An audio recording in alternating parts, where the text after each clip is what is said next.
bago niyong kasalo sa almusal. Tol! Ang inyong kaangkas sa biyahe. Tol! Kasama mo sa trabaho. Tol! Ka-jam ninyo sa umaga. Tol! Tolentino Online. Kasama ang mga tol ng bayan, Secretary Francis Tolentino at Miss Weng Hidalgo. Narito na ang Tol! Tolentino Online.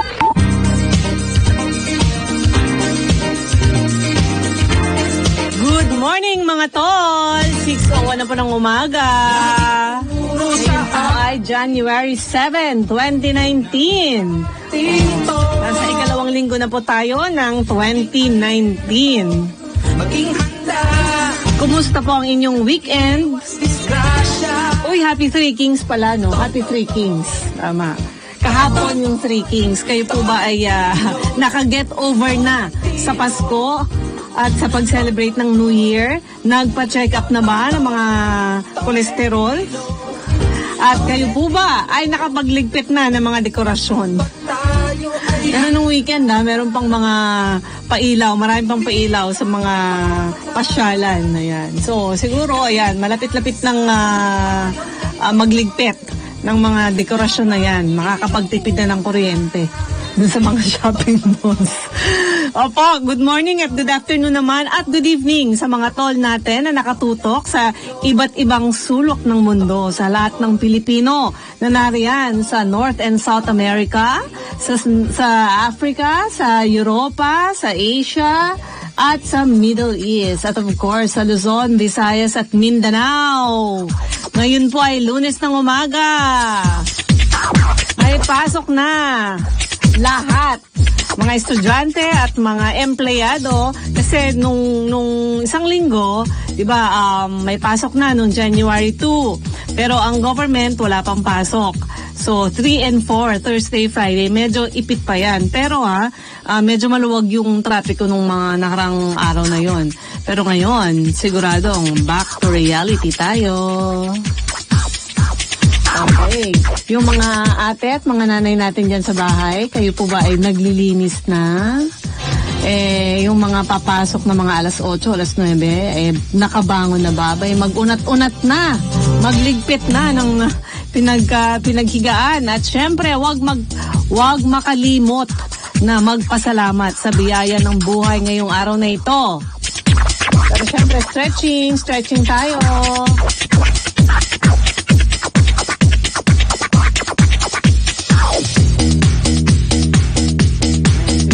Pang natin, pang patalbog-talbog lang muna.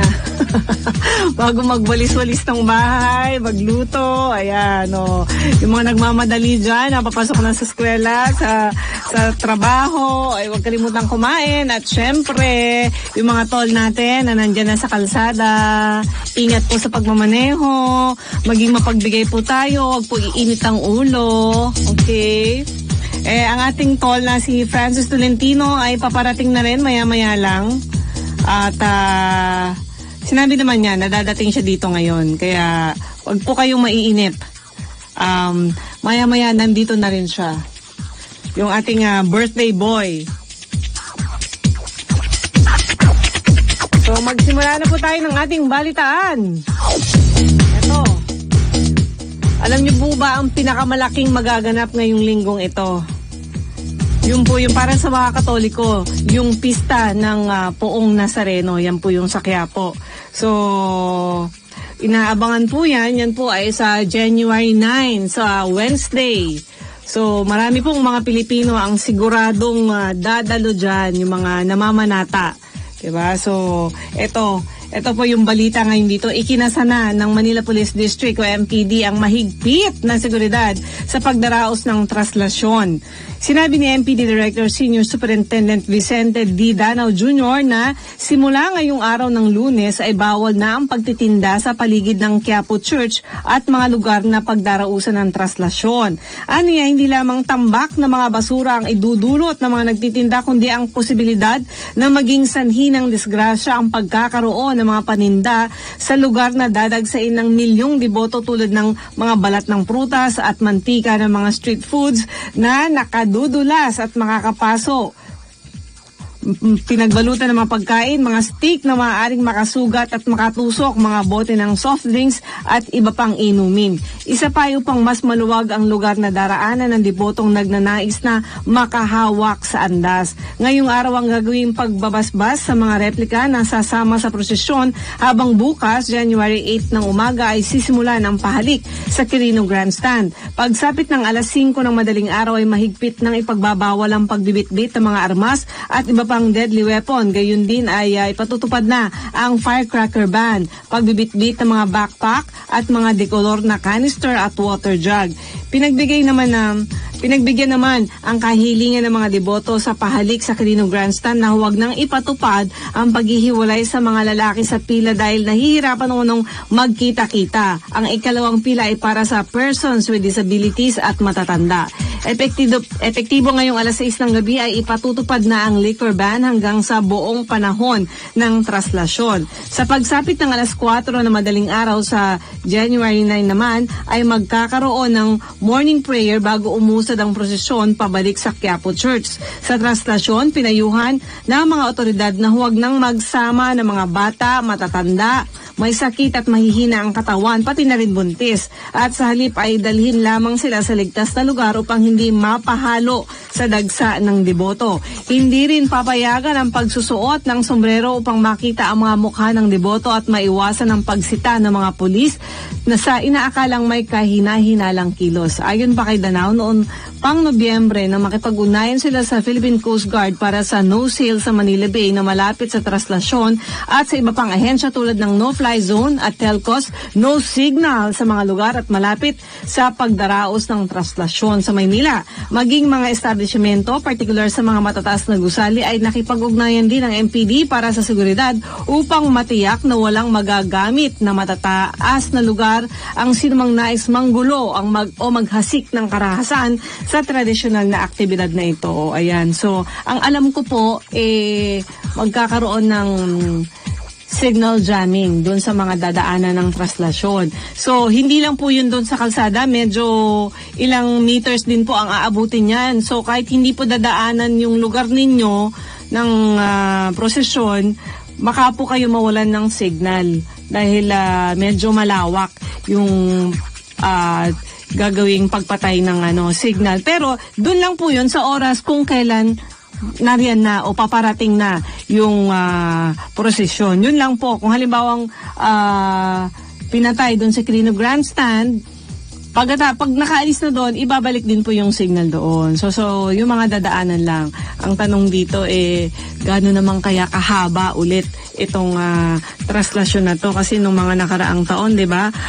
Umaabot ng 18 hours ganyan, ng 22 ganon, kasi yung mga deboto, 'di ba, parang hindi mapigilan yung kanilang yung bugso ng damdamin na gusto nilang makalapit, makahawak, ganyan. So medyo sana medyo mag-control din yung mga tol natin dyan at mag-ingat. Yun nga po, sinasabi natin na wag na magsama ng mga maliliit na bata kasi baka mawala pa o masaktan, pati yung mga matatanda, yung mga may sakit, at syempre yung mga buntis din, di ba?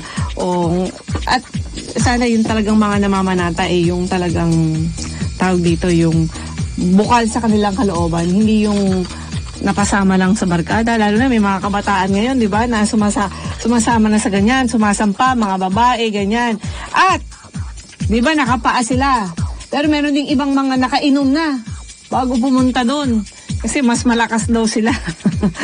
Bawal na nga po ang pag-inom simula mamayang alas 6 ng gabi. So wag po tayong wag nang uminom para mag-ipon tayo ng lakas para dyan sa traslasyon kung kayo po ay makikiisa. Okay. Ito naman.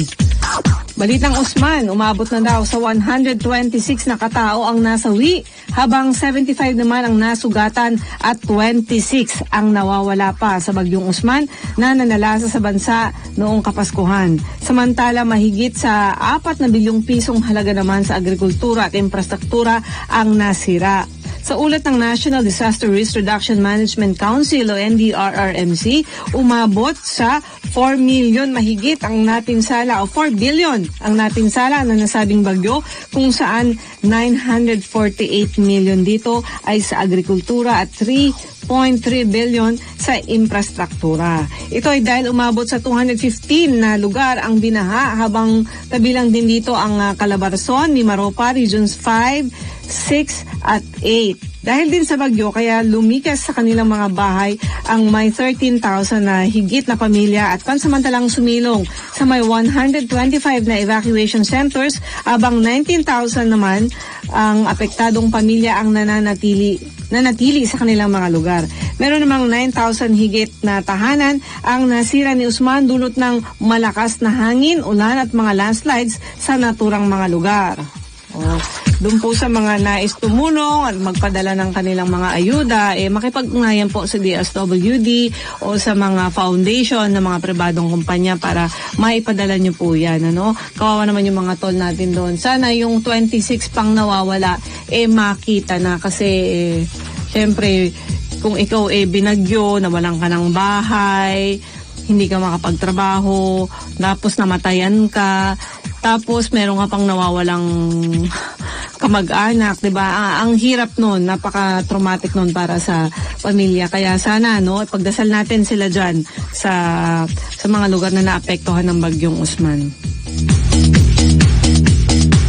Ito naman, pwedeng ipasara ang mga oil companies na agad na magpapatupad ng second tranche ng fuel excise tax sa kanilang mga lumang stock.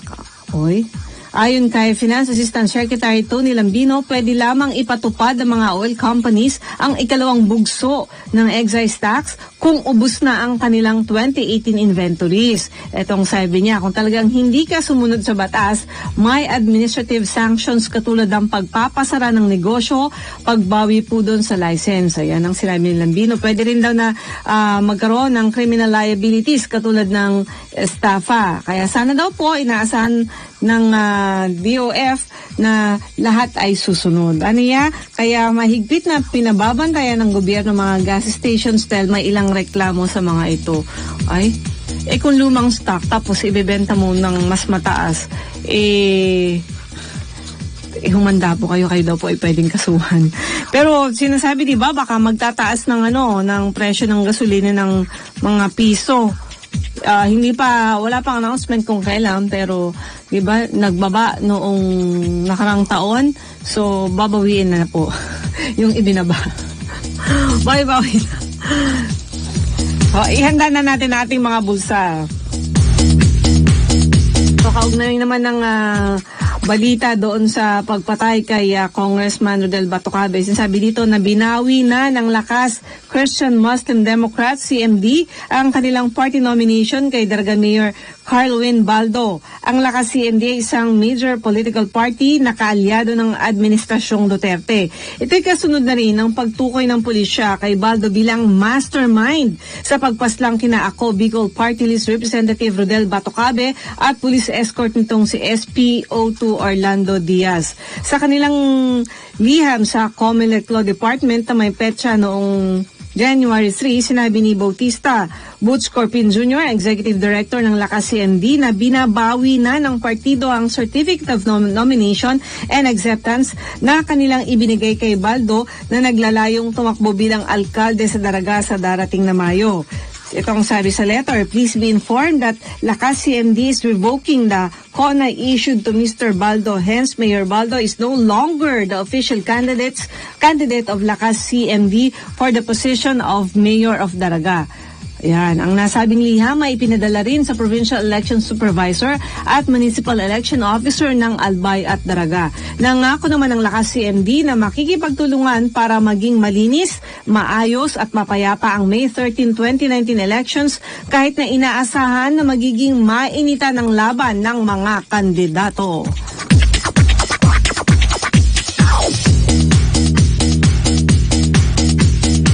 Election na. Pero ito, although 'di ba sa mga panayam sa TV, itong si Baldo ay dinideny niya yung kanyang involvement dito sa pagpatay kay Congressman Batocabe. Pero sinasabi ng pulisya na 6 na nga daw yung hawak nilang persons of interest nung una, ngayon nagsisuko at tinuturo nga itong si Mayor Baldo na siyang utak doon sa pagpatay dahil nga itong si Congressman Batocabe ay tatakbong mayor ng Daraga. So, ayaw nyo ng fair competition. Pero dahil dyan, dinisown na siya ng lakas CMD. So, parang sinasabi dito na hindi na siya official candidate ng CMD. So, ano mangyayari? Pwede pa rin ba siyang tumakbo as independent? Kanya pong pag-iisipan yan.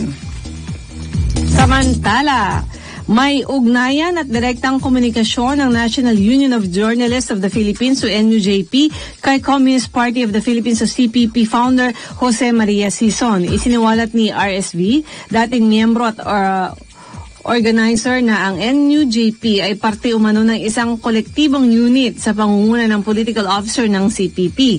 Direkta umano ang kanilang ugnayan sa Utrecht-based leadership dahil sa espesyal na gawain ng NUJP bilang panangga ng NPA kapag ito ay nasusukol na ng militar. Isa pang nagpakilalang Ka Ernesto ang nagpahayag na matagal na siyang kasapi ng NUJP at pinapatunayan niya ang operasyon at utak na nagpapatakbo ay mga komunista. Idinagdag ni Ka Ernesto ang paggamit ng NPA ng mga kabataan pati na rin ng mga menor de edad na lumad bilang armadong mandirigma ng kilusan.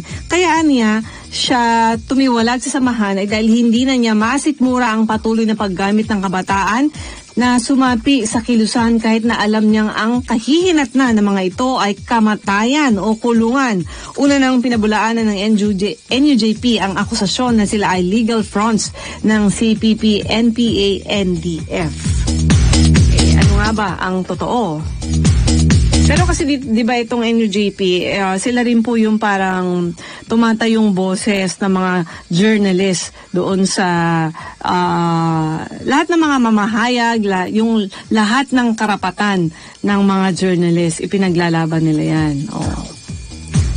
At speaking of CPP-NPA, ito sinabi, si Joma Sison nangangarap daw na magkaroon ng peace talks.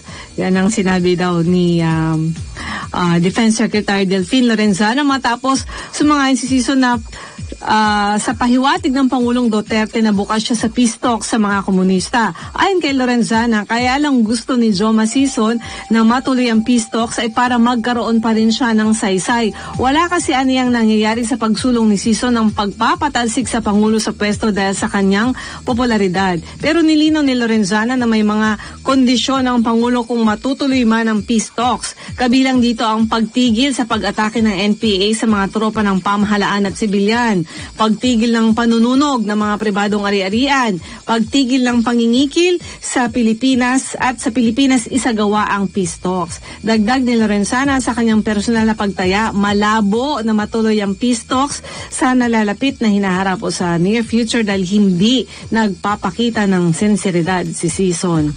Ano kaya yun? Matutuloy pa kaya yung peace talks na yan na dekada na ang ating binibilang? Yung pakikipaglaban ng pamahalaan kontra sa mga komunista, hindi na po talaga mabilang ang taon. So, magpapatuloy po ang ating balitaan. Tayo po muna ay maghanap buhay. 6:90 na po ng umaga. Tolentino Online. Kasama ang mga tol ng bayan, Secretary Francis Tolentino and Miss Weng Hidalgo.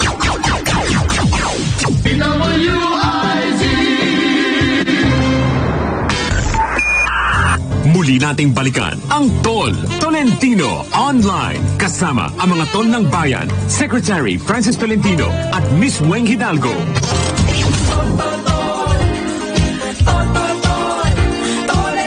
Welcome back mga tol. Ito pa rin po si Weng Hidalgo para sa Tolentino Online na naghihintay pa rin po kay Tol Francis.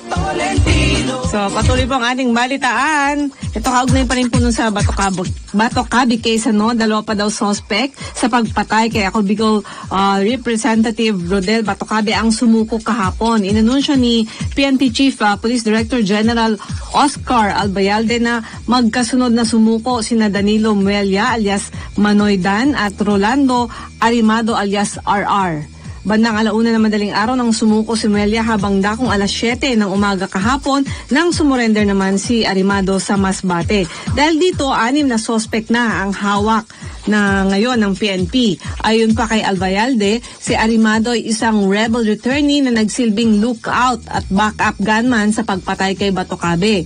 Samantala si Muelia na pinagkakatiwala ang security aid ni Mayor Baldo ang bumili ng 2 caliber 45 pistol na ginamit sa pagpatay. Kung maaalala, idinitalye ng itinuturong main gunman na si Henry Romel Yuso nang umano yung pag-utos sa kanya ni Daraga Mayor Carlwin Baldo na paslangin ng kongresista na tumatakbong alkalde ng bayan. Una nang sumukong isang Christopher Naval na security aid umano ni Baldo at Emmanuel Bonita Hudivar na sangkot daw sa pagpaplano ng krimen na ginawang testigo.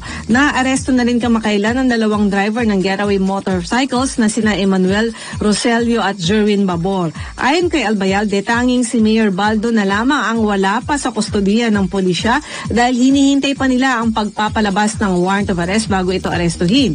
Ani Albayalde, napilitang lumutang ang mga salarin nang hindi umano tumupad ang alkalde sa pangako nitong 5 milyon na bayad sa asasinasyon. Una nang itinanggi ni Baldo ang paratang sa pagsasabing inosente siya sa krimen. Magugunita na si Batocabe ay pinagbabaril ng mga sospek habang namamahagi ng Christmas gift sa mga senior citizen at may kapansanan sa covered court ng Barangay Burgos sa kanilang bayan. Napatay rin ang kanyang bodyguard at 6 na senior citizens ang nasugatan.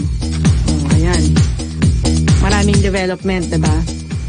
Sinasabi rin dito, airtight ang kaso ng PNP laban kay Daraga Mayor Carlwin Baldo na itinuturong mastermind sa pagpatay kay Congressman Batocabe at sa kanyang security na si SPO2 Orlando Diaz. Ayon kay PNP spokesman Chief Superintendent Benigno Durana, hawak na ng PNP ang 6 na primary suspects na direktang na nagsakatuparan ng krimen at isang testigo. Ang tanong dito, kanino napunta ang 50 million na reward para doon sa mga nagturo? Eto na ang ating pinakahihintay. Good morning, Tol. Ang ating birthday boy. Tol. Good morning po sa ating mga ate kasubaybay. Maganda umaga po sa inyo. Lunes po ngayon. No, kahit ganun kaaga na ako gumising, 4:00, late pa rin. Matraffic na ba?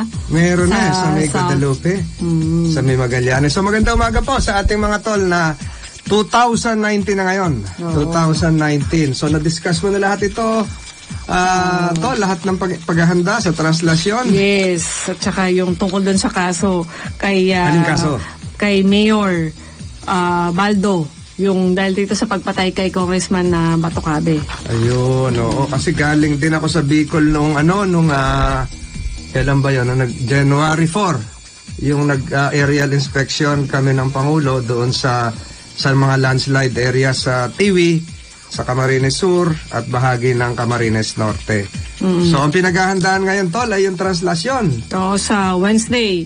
Wala pa ako absent dyan, Tol. Talaga? Namamanata ka? Baka pang-siyam na taon ko ngayon, eksakto. So, saan ka nag-aabang? Hindi, nagsisimula ako niyan sa yung Pahalik. Hanggang matapos yan. Pero nung itong huli, hindi na tayo nakakasama kasi medyo pahirap pakitid yung mga dinadaanan. Sa dami na nang pumupunta sa mga Globo de Oro, Bilibid Viejo, lahat pong yan. So, pero at least nakakasimula ako doon sa Pahalik at doon sa misa ng madaling araw bago lumarga po yung translasyon, yung prosesyon ng Poong Nazareno. Kasi nga, di ba, binabawal din yung pagsama ng mga bata, yung mga matatanda. Siguro, yung sa gusto talagang pumunta doon na lang sila sa Pahalik. Huwag na doon sa mismong prosesyon kasi hindi na nga safe. I think naman maayos yung pila kung sisimula naman yan ng mas maaga. na nakapag-cover na ako dyan halos wala nang pila kapag midnight, ganyan. So, mabilis lang yung usad ng pumipila doon sa pahalik. Kaya yung mga gustong pumunta doon ng mga senior, yung mga magsasama ng mga bata o hindi maiiwanan yung mga bata, sa pahalik na lang sila kailangan malusog pumunta. ka Pag hindi wala ka sa kondisyon, mahirap. So, nung MMDA chairman ako rin yung in charge dyan yung papunta, simula hanggang matapos. Ako po yung, hindi sa pagyayabang, tayo po yung nagpauso ng kasunod na nung prosesyon, yung paghakot ng basura. So, kung matatandaan mo, noong 2014-15, sinimulan po natin yon. Naglalakad pa lang, hindi pa nakakalampas, hinahakot na yung basura. Tayo rin po yung nagsimula noong panahon na inikot po yan sa eskolta. Kasi, ewan ko kung anong sagot hanggang ngayon ng DPWH, yung Quezon Bridge, kailangan i-repair. Ewan ko kung na-repair na nila. Sana, wala naman daw babaguhin sa ruta. So, sana nga ganun din yung gawin ngayon, yung so, sundan na ng mga truck. Ang ibig sabihin, ang nila, Quezon Bridge? Meron pa, wala daw babaguhin sa ruta Hindi, pero yung ruta nung makatatlong taon na, ang dinadaan sa eskolta. Sa eskolta, lalabas ng Santa Cruz, bago lumabas ng papunta ng Quiapo Church. So, yun yung pagkakaiba kasi ang sinasabi nung iba, hindi naman daw talaga original na ruta yung eskolta, yung Dasmariñas Street. Ang original talaga ay yung Quezon Bridge. Pero noong nakaraan 3 taon, ang sinasabi ay may mga crack yung tulay. Yung tulay, kaya hindi pwedeng tigilan ng tao. So, tingnan natin kung ano yung ruta nito. Oo. Ano sinasabi dito, yung bang politiko umiwas daw sa sa translasyon, pero ako po 9 na taon na diyan. Matagal na yung prosesyon na ito yung ruta, binabasa ko yung ruta ngayon. Quezon Boulevard, Quiapo, Espanya. Paano napunta ng Espanya ito? Hindi, yung isasara. So yung mga may lakad dyan sa area na yan, tignan muna yung dadaanan ng traslasyon, Pero kung hindi naman masyado importante, ipagpaliban na lang po muna. Tsaka holiday naman bukas sa Maynila. Holidays sa Wednesday. Sa 9. So, yan. Yung pupunta doon, mag-ingat po. Yung mga cellphone ninyo, wag na magdala. Yung mga, wag na magdala ng mga kaming pera. Useless ang cellphone. I-shut down naman yun Oo, kasi i-jam yun. Simula rin yun ng panahon ko. Nagsimula yung pag-shut down. Alam mo, Tol, ang sinasabi ko noong nakaraang nag-phone patch tayo. Ngayon kami makikipag-usap sa pamunuan ng MWSS kung bakit itataas nila ang presyo ng tubig. Ngayong next week. Next week na. So, tataas ang presyo ng tubig na Maynila at Manila Water. So, sumulat po ako sa MWSS kung ano po yung dahilan. So, mamaya po yung pag-uusap. So, sana po maliwanagan ito dahil yung sinasabi ko lagi, napakahalaga ng tubig, bakit naman biglang-bigla itong itataas na hindi ko alam kung nagkaroon ito ng public hearings. So, kung nag-public hearing, kailan at saan? So, dapat po siguro maipaliwanag ito ng MWSS. MWSS kasi ang nagbibigay ng permit sa Maynila at Manila Water para pagtaasan ito. Bagamat sa Metro Manila lang ito, may mga sakop din ng ang Maynila at Manila Water, Bacoor, ilang bahagi ng outskirts ng Metro Manila, Bulacan. At saka ito ay baka magbigay ng engganyo doon sa mga local water district natin na magtaas na rin ang presyo ng tubig. Ang alam ko itataas ay 15 pesos per cubic liter. Malaki yun.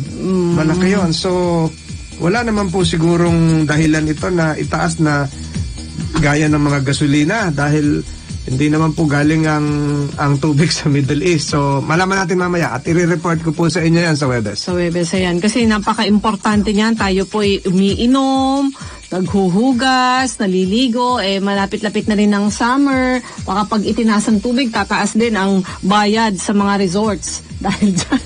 Diba? So, sana makonsider yung inyong petition na na wag naman sanang itaas. Wag itaas. At kung itataas, siguro konti lang. Konti lang. Oo. Okay, tuloy natin tong balita. Ito yung medyo mainit-init na balita ngayon. Laman nito lahat ng periodiko eh. Ito sinasabi na bibigyan ng pagkakataon ng Kongreso si Budget Secretary Benjamin Diokno, anak nito at iba pang miyembro ng pamilya na magpaliwanag sa issue na nagdadawit sa mga ito sa flood control scam. So kailan ito, Tolweng? At ito'y kaugnay na rin ang pagsisimula ng Kongreso sa investigasyon sa umunoy anomalya sa 2018 budget at panukalang 3.7 trillion pesos na pondo sa 2019 na pawang inihanda ni Diokno. So ipatatawag ulit siya sa Kongreso. Pati yung anak niya na. Kasi nga, ang sinasabi naman ni Congressman Andaya, alam mo, nung nag-aerial inspection kami ng Pangulo, hindi ko matanda kung anong bayan yan, malapit sa TV, talagang parang late na. Lumubog na. Eh kung marami talagang, sabi siguro ni Congressman Diokno, ni Congressman Andaya, kung talagang maraming pondo para sa flood control, ba't naglubugan itong mga area sa Bicol? Timing din ano na... Bakit naglubugan kung bilyon yan ang naging pondo niyan? So, malaki-laki yung nakita naming areas na lumubog. Pero yung paliwanag ng nagsalita si PBORCS Director Solidom, ito daw mga areas na ito ay pwede nang i-convert na lake. Ganon? Talaga nakalubog yan, nakalubog. At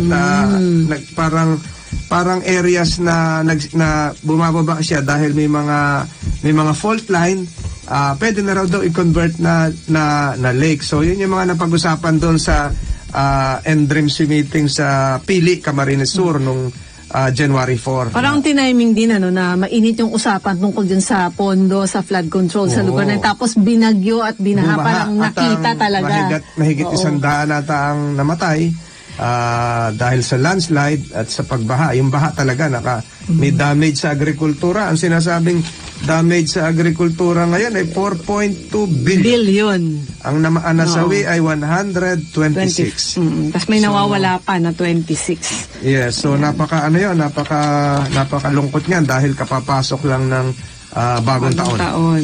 Ang oras po natin, 6:33 na ng umaga. Napakabilis, Tolweng. Break muna tayo. Tolentino Online. Kasama ang mga tol ng bayan, Secretary Francis Tolentino and Miss Weng Hidalgo.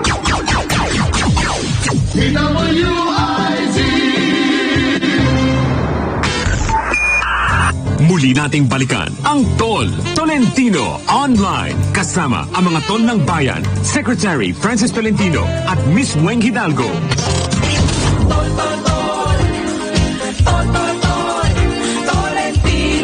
Welcome back mga tol. Welcome back. Ito, pag-usapan naman natin tol itong sinasabing extension ng martial law.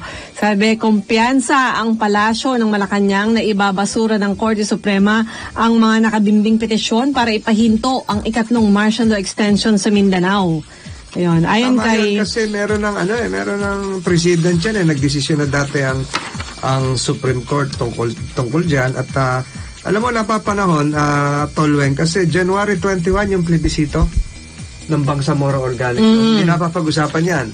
Pero January 21 na po yan. Ano pala yan? 2 Mondays from now. Yes. So... Pero di ba iniuugnay, sinasabi yung pagpapasabog doon sa South Seas na mall sa Cotabato City, sinasabi parang tinuturo doon yung MILF dahil daw yan sa nalalapit na Bangsamoro plebiscite na naghahasik sila ng takot para bumoto sa BOL.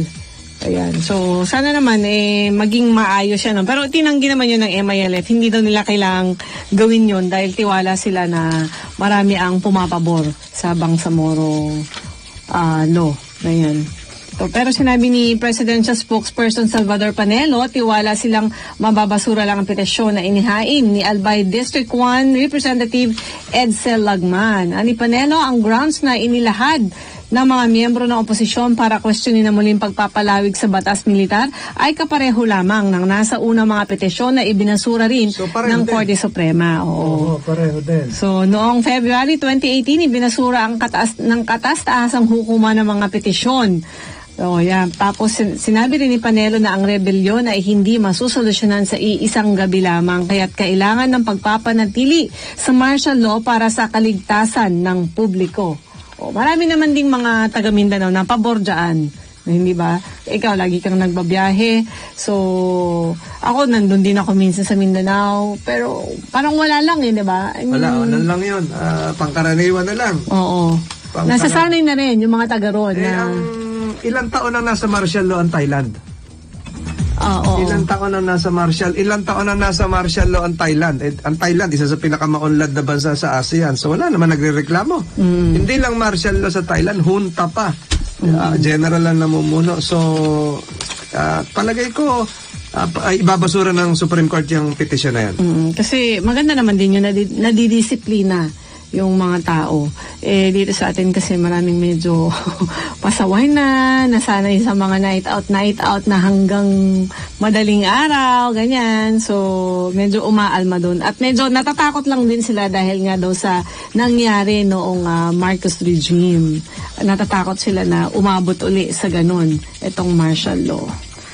Samantala, mga bandila sa mga paaralan sa Cotabato ilalagay sa half-mast bilang paggunita sa mga biktima ng pagsabog. Yan, ipinag-utos ni Cotabato City Mayor Cynthia Gianni Sayadi sa mga paaralan sa lungsod ang paglalagay sa bandila ng Pilipinas sa half-mast mula ngayong araw ng Lunes. Ito'y bilang paggunita sa mga biktima ng naganap na pagsabog sa isang mall noong bisperas ng Bagong Taon na ikinasawi ng 2 tao at ikinasugat ng 34 na iba pa. Ayon kay Sayadi, sa pamamagitan ng naturang hakbang ay mabibigyang pugay ang mga nasawi na sina Jonathan Tasik Torribiano at Miriam Kali at maipapakita ang pagkakaisa para sa 34 na iba pa. Ilalagay naman sa half-mast ang bandila sa labas ng City Hall mula ngayong araw hanggang Biyernes. Matatanda ang isang improvised explosive device ang dahilan ng pagsabog noong bisperas ng Bagong Taon. Inilabas na ng pulisya ang mga larawan ng 2 lalaki na naglagay ng IED malapit sa isang lotto outlet.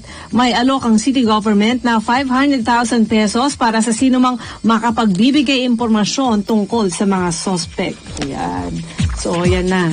Baka hinihintay pang tumaas itong reward money bago maituro, no? Meron yan. Magagaling na mga investigador natin. May tanong ako kanina, di ba, may nagsisuko na yung mga suspect doon sa pagpatay kay Congressman Bato Cabe. Di ba 50 million yung reward doon? Saan kaya napunta na kaya? Wala pa. Siguro i-announce yan sa mga darating na araw kung sino talaga. Kasi nagsimula yan doon sa yung isang aide ni Mayor Baldo na hindi sumama, na pumayag doon sa plot. So, yun siya yung unang nagsabi kung saan si Henry Yuson at yung marami pang iba. So, doon nagsimula yan. So, siguro ang kapulisan na makakasagot kung kanino mapupunta yan. Pero alam mo ba, Tolweng, yung pulis na escort, si Sergeant Orl Diaz, hanggang ngayon hindi pa nalilibing. Bakit? Ang libing niya kung hindi ako nagkakamali, 11 o 15 o 14. Medyo matagal na yun. Matagal na yun. Kasi ang alam ko, hinihintay pa yung nanay na manggagaling ng London. Parang doon nagtatrabaho. So may katagalan na. At tayo po ay nakapasyal doon noong... hindi pa makauwi. Noong pumunta ang Pangulo, ako yung pinapunta ron Medyo malayo po yun sa Ligao City, Albay. Sa parang isang housing area na barangay. So...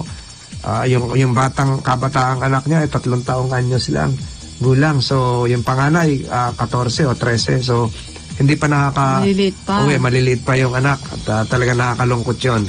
So maganda naman meron ng nangyari doon sa pagtugis doon sa mga suspects. No. Tsaka, ang alam ko pag ganyan, may mga napapatay na mga sundalo, mga pulis, merong scholarship na ibinibigay para sa mga anak. Naitanong ko kay Pangulo yun nung birthday ko. Sabi ko, paano na po yung pulis? Ay, tinulungan natin yun. Yun sabi niya. So, kawawa naman din yung iiwan. So, saan na tayo ngayon? Sa anong issue na tayo ngayon? Malacanang. Sabi, sa pagpatay ng Maguindanao ex-mayor, walang exempted sa drug war. Walang sino man daw exempted sa giyera kontra droga ng gobyerno. Ito ang sinabi ng palasyo ng Malacanang matapos mapatay sa shootout si dating parang Maguindanao Mayor Talib Abo Sr. noong hating gabi ng Biyernes. Ayon kay Presidential Spokesperson Secretary Salvador Panelo, ano man ang katayuan sa lipunan at sa politika ng mga taong sangkot sa kalakaran ng iligal na droga ay kaparehong talhana ang sasapitin ng mga ito kapag nanlaban sa mga otoridad. Nanindigan si Panelo na pinapayagan ng batas ang mga otoridad na gumamit ng puwersa sakaling ang buhay nila ay nanganganib dahil sa mga sospek na nasa ilalim ng lehitimong operasyon. Gate pa ng kalihim, kailanman ay hindi kukonsintihin ng Administrasyong Duterte ang mga pagpatay na labag sa ilalim ng konstitusyon. So, ayun, tuloy-tuloy pa rin ang war on drugs. Sinasabi nila na parang... Hindi, nung isang araw sa Caloocan, meron din na tuloy-tuloy. Sinabi naman ng Pangulo na hindi siya titigil hanggang sa huling minuto ng kanyang panunungkulan. Yung mga nasa narcolist daw, medyo... yung nasa listahan nila ay... Tuloy-tuloy. Ito, nabasa mo na to, Tolweng, itong si Senator Legarda, sinampahan ng GRAP sa Ombudsman. Ay, ito, hindi pa natin sinampahan ng kasong GRAP at administratibo si Senator Loren Legarda sa Ombudsman dahil umano sa pakikialam sa House of Representatives na napaulat na nagresulta ng special treatment ng House sa aplikasyon para sa isang super franchise ng kanyang anak na si Leandro Leviste. Ginulo ni Legarda ang congressional proceedings para sa franchise application ng kumpanya ng kanyang anak at ipinakita na may monopoliya na nagresulta sa pagpalabas ng prangkisa sa loob lamang ng 4 na buwan. Ibig sabihin na bigyan na ng franchise. Ayun, kasama rin sa kaso ni Legarda sa Ombudsman ang pakikialam para sa reinstatement ng DPWH sa isang dismissed engineer. Kaugnay nito ang ulat sa pag-reinstate kay Engineer Elsie Sabay, dating OIC ng Antique Engineering Office. Ay, tiga-Antique kasi si Senadora Loren at doon ata siya tumatakbo. Ayon kay Doronyo, bukod sa reinstatement kay Engineer Sabay, gumagalaw din umano si Senador Legarda sa departamento upang ipampalit ito kay Engineer Antonio, ang kasalukuyan DE ng Antique District Engineering Office. So, siguro, ang basa rito, kung sino yung nasa likuran ng mga nagsampa. Oo. O kung ito ba ay politically motivated o kung totoo talaga.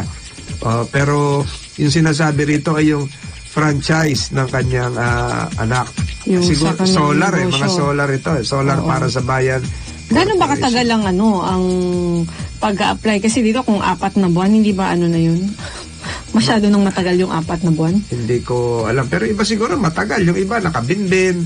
Kasi inaaral talaga yan. Kasi yung franchise good for minsan 25 years. Matagal yan. So, kaya naman sagutin yan ni Senator Legarda. Pero sana nga ito, malinawan itong mga issue na to para naman alam na, election period na kasi. Kailan ba ang start ng kampanya? Sa February 20. Ay sa March. Oo. Pero may election ban na tayo na itong Enero, di ba? 13 ata. Oo, malapit na. So, sino man tatawagan natin ngayon? Ang DTI. Kasi dapat bumaba na ang presyo ng bumaba na ang presyo dapat ng mga bilihin kasi tapos na ang Christmas season. Pero sabi niya, tumaas na yung presyo ng mga gulay dahil sa bagyong Usman. Ganon? Oo. Tapos na ang tapos na ang masisipag naman ng taga-DTI. Wala mga taga-DTI ang gagawin ngayon. Nananawagan tayo sa mga taga-DTI. Anyway, 6:46 na ng umaga. 6:46 na ng umaga. Break muna. Tolentino Online. Kasama ang mga tol ng bayan, Secretary Francis Tolentino and Miss Weng Hidalgo.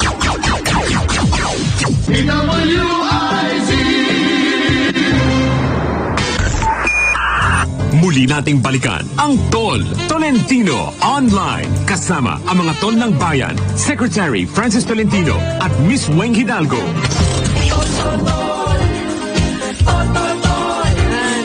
13 minutes na lang po tayo sa ating programa. Pagkatapos natin ay susunod na ang Ay May Sagot. Ayan. So, batiin natin yung mga nagbo-birthday, Tol. Dami nagbo-birthday ngayon. Nagbo-birthday ngayon. Mga ka-January mo. Oo nga, mga Capricorn. Batiin ko muna yung mga nakikinig sa atin. Si Mirna Biason. Yan, sa Spain to Si Mirna Buenos Dias. Licia from Taiwan. si Fabio Mezzi watching from Italy.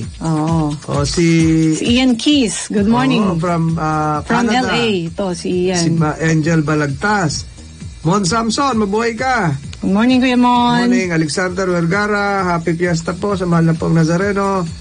Ang dami nito. Si Jason. Watching from Beijing, Terry Castalla Harris. Good morning. Si Joy Hashimoto from Ryan Sally. Tokyo. Si Presi Tolentino. Queen of DWIC, Wendy Hidalgo ba? Naku po. Presi Tolentino. Si Presi Tolentino, Kuya Francis from Silang, Cavite. Ayan. Resty Lagmay, good day yan po. Edmar Radag. Tama ka, Ryan Sally, naka-Hawaiian shirt nga ako. Oo. Tama. Ninya Takeuchi, good morning, watching from Japan. Rosemary Rose Mendoza from Mindanao. Si Pat AG. So lahat po ng nanonood sa atin ngayon. Good morning po sa inyo. Ito, meron pa ditong bago. Si Fabio Mezzi, watching from Florence, Italy. Yan.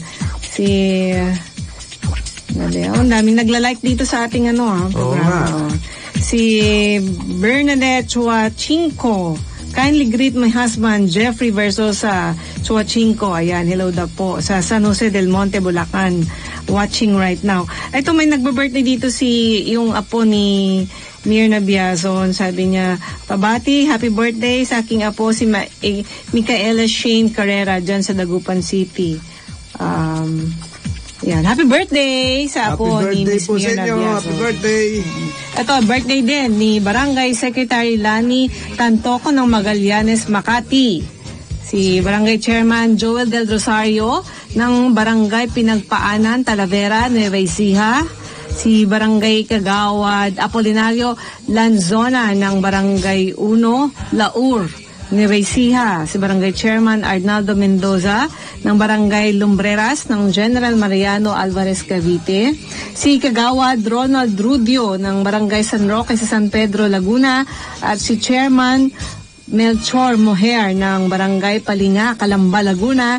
Samantalang si Chairman Frederico Pascasio ng Barangay Maytoong, Paete, Laguna, nagbo-birthday.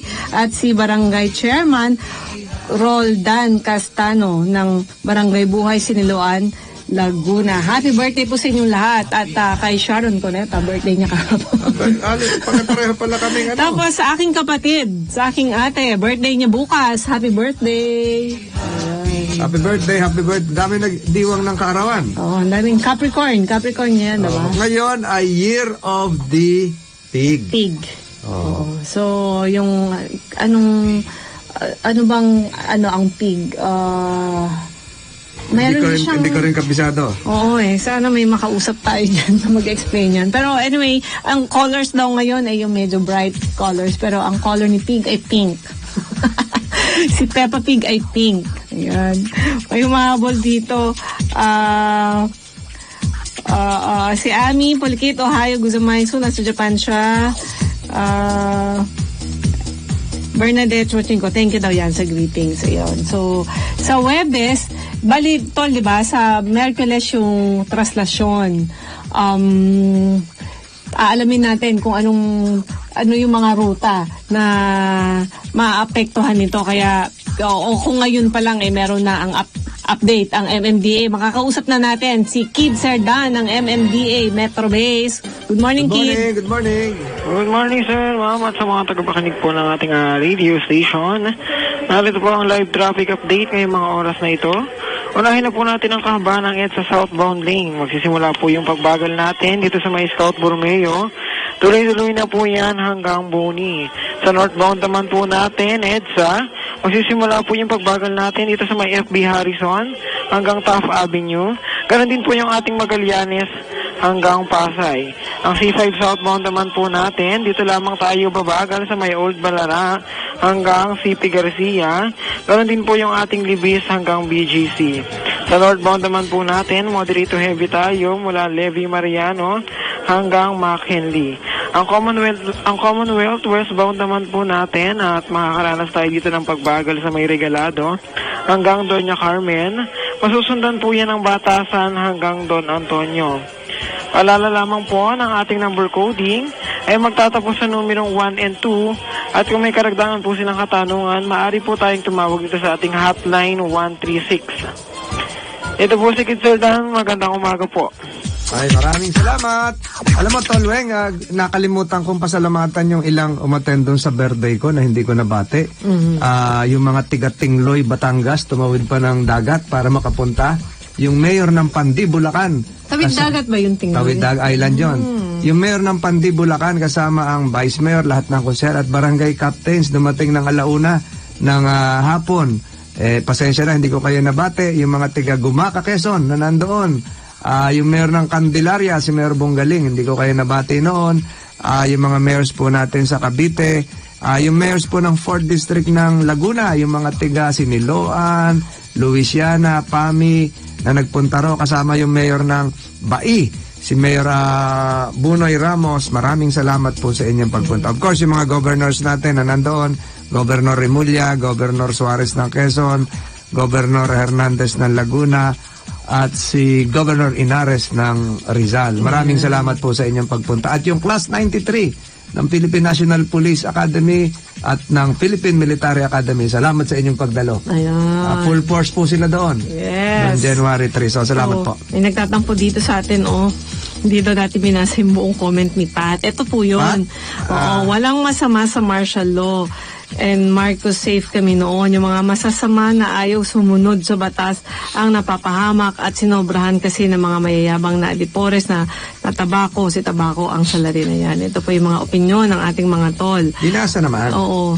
Tapos ito si Bernadette Chuachinko, sabi niya to Santiago family, Archie and Michelle Santiago, and to the husband of my late former boss, the late Senator Miriam Defensor Santiago. Ay, ito po, wala daw ako reaksyon sa pagpatay sa kay R. Santillan. Kinukundi na po natin yan kasi isa po sa mga testigo ko ay si Attorney Glenn Chong. Si Attorney Glenn Chong po, nagsalita sa Senado, testigo ko po siya. At testigo ko po siya sa protest case ko kay Senator De Lima. Kaya tayo po kinukundi na natin yan. Yung pangyayari nga, tayo po nalulungkot at nakikiramay po tayo. Si Glenn Chong po, na tao po niya si Mr. Santillan, ay personal na testigo ko dun sa election protest at tumutulong po sa akin. Kaya ako po ay nakikiramay. Mr. Resty Lagmay, yun po yung aking tugon. Okay. So sige, alamin muna natin kung ano magiging lagay ng panahon. Nandyan na sa linya ng telepono si Raymond Ordinario ng Pag-asa. Good morning, Raymond. Yes po, good morning din naman po. Para sa magiging lagay ng ating panahon, patuloy po na northeast monsoon o hanging amihan po ang nakakapekto dito sa Luzon at Visayas na magdadala po na maaliwalas sa panahon maliban naman po sa mga isolated light rains dito po sa Metro Manila, kabuuan po ng Luzon at Kabisayaan. At ang Mindanao naman po ay makakaranas pa rin na maaliwalas sa panahon maliban po sa mga isolated rain showers. Ang agwat ng temperatura dito sa Metro Manila ay maglalaro mula 21 hanggang 32 degrees Celsius at sa Baguio City naman ay mula 14 hanggang 25 degrees Celsius. Ang araw nga sa Camilan ay sumikat kayo ng 6:23 ng umaga at muling lulubog mamayang 5:41 ng hapon. Ang ating Philippine Standard Time is 6:56 in the morning. At yan po ang latest mula rito sa Weather Forecasting Center ng Pag-asa. Raymond Ordinario nag-uulat. Maraming salamat. Salamat sa Pag-asa. Ito, isa pang din. Si Rose G naman, sabi niya, so sad na laging nababanggit ang ML sa panahon ni late President Marcos, but common sense naman kasi hindi natin alam kung ano nga ang totoo dahil may mukha sa nangyari sa panahon ngayon. Ang pagkakaiba ay internet ngayon dahil hindi na ma-fake ang news kumpara sa panahon ng Marcos. Ayan. So, mga opinion po yan. Pero may mga fake news pa din po ngayon. Noong Sabado, nabalitaan mo ba yon na sinasabing nag-crash landing daw yung chopper na sinasakyan ni Special Assistant to the President, Bongo, nung pumunta doon papunta yatang Quezon. Parang umaga yon, kumalat daw sa social media na nag-crash landing. Pero hindi naman totoo. Nakausap namin sa kabilang stasyon si Bongo at sinabi niya na siya ay buhay na buhay. Ayun. So fake news yun. Ang bilis kasi sa internet. Isang pindot mo lang, kaya mo nang makapagpakalat ng balita. So, sa Facebook? Sa Twitter yon lumabas. So, merong isang Twitter account na nagpakalat na gano'n. Nako, 6:58 na po ng umaga. Tayo ay magsimula ng magpaalam at pagbigay paalala sa mga tol natin. Mga tol, ituloy nyo lang i-follow yung Facebook account ko at dumadami na. Kagabi ay papalo na po ng 650,000 likes. So, konti na lang, magsa-700,000 na tayo. So, sa lahat po na nakinig at nanood ngayong umaga, hindi pa huhuli para batiin kayo ng Happy New Year. At sa mga lalahok po sa translasyon, tayo po manigurado na tayo ay malusog at handa po tayo dahil mahirap po yan. Sa lahat po ng sumubaybay sa ating programa nito mga nakaraang buwan, hangad po natin ang isang matagumpay na bagong taon para sa inyong lahat at magkaisa po ang sambayan ng Pilipino. Ito po si Secretary Francis Tolentino. Kasama po natin si Tol Weng Hidalgo. Ito lang po may humahabol si Manolo Katigbak. Tol, pabati dito sa Lucena, Quezon. Nanonood po kami lahat. Salamat po, Tol. Panalo ka na dito sa amin. Ay, salamat at sa mga tiga Quezon na pupunta. Roberto Bianca, Senator Tolentino, isa ka sa aming iboboto. Kailangan ng katulad mo sa Senado. Salamat sa mga tiga Quezon na nakapunta sa birthday ko. Yung mga tiga Chaong, Candelaria, yung tiga Lukban, si Mayor Dator, nagdala pa nung pansit habhab. Maraming salamat. Kaso mo, yung binigay mong Lukban Langgonisa, inagaw ni Secretary Bello. Hindi ko na natikman. Sayang. Bali sa susunod, nakuha ni Secretary Bello yon. So, muli, salamat sa inyong pagsubaybay. Ang oras po natin ay 6:59. Napakabilis ng oras. Ayan, alas 7 na. Mga tol, magkita-kita po tayo. God bless you all. Ingat po. God bless. Ayon ganito, dapat inuuna. Tol, tol, tol, tol. Tol! Tolentino Online. Kasama ang mga tol ng bayan, Secretary Francis Tolentino and Miss Weng Hidalgo.